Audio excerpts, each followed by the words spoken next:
Kita semua mengetahui berita keuangan dunia yang menginfokan bahwa Amerika mencetak uang 4 triliun dolar atau 4.000 billion dalam 20 bulan terakhir ini, yang artinya kalau APBN Indonesia adalah 130 billion, maka 4.000 billion dolar adalah 30 kalinya uang 1 tahun Indonesia. Dalam 20 bulan ini juga ekuivalen 1 triliun dolar Tiongkok printing money juga, yang artinya 6 kali APBN Indonesia. Di sini cara kelolaan ekonomi Indonesia kok malah ngutang. Duh, ampun deh, ngutang sama yang printing money lagi. Koplak bener ya ekonominya. Tapi memang susah kalau punya ego ilmu sama ego pejabat. Dikasih tahu pengetahuan lain, sulit bener dengernya. Oke lah, biarkan selama 3 tahun ke depan ini kita lihat apakah bisa mengecilkan hutang yang 6.500 triliun itu menjadi lebih kecil atau jadi 11 triliun di akhir masa jabatan, sama dengan uang yang katanya ada di kantong saya. Pastinya konsep bernegara itu penting. Jangan memilih lagi yang populer ke depannya, karena ternyata jangan-jangan menjalankan pemerintahnya, milih menterinya yang bisa kerja juga nggak bisa, yang akhirnya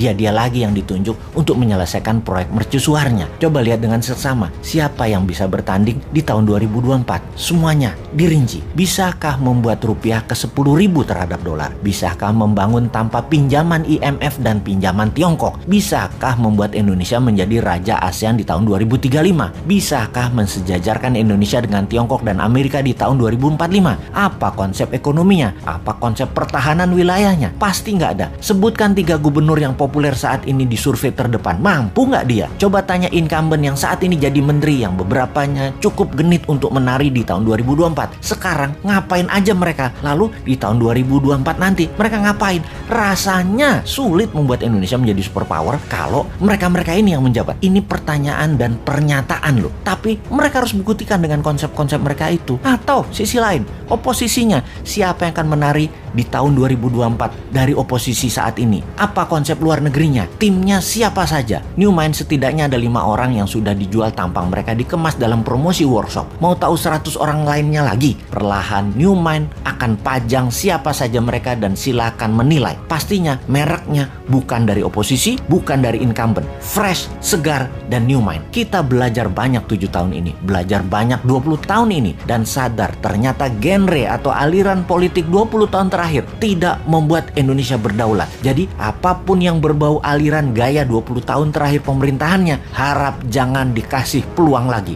Kita cukup mengatakan terima kasih kepada aliran dalam 20 tahun terakhir ini karena telah berhasil membuat Indonesia tetap utuh. Yang terakhir hampir membelah 2 bangsa ini hingga retak-retak, tapi nggak apa-apa. Nanti kita benahi. Nanti sama New Mind semua kembali utuh. Yang minoritas miring ke kiri ke incumbent dan yang minoritas miring ke kanan ke oposisi, kita benahi. Ini keduanya sebenarnya minoritas, dan sahabat semua tidak perlu menjelaskan mana minoritas kiri, mana yang kanan tersebut yang sangat berisik tersebut. Nanti damai aja sama New Mind, happy semua. Kalau tax amnesty dijalankan sama incumbent, caranya aneh saat ini dan tidak akan membuat uang di luar balik. Mungkin karena pejabatnya orang pintar makan sekolahan semua, bukan orang dagang. Dan kalau prinsip dagang kan win-win, negara untung dan pemilik dana juga untung. Nanti kalau New Mind yang jadi, yang 11.000 triliun itu masuk sendiri tanpa dipaksa, tanpa disuruh-suruh, dan tanpa ditekan. Kalau yang sekarang negara doang yang mau untung. Secara teori di sekolah memang begitu, kuat di konsep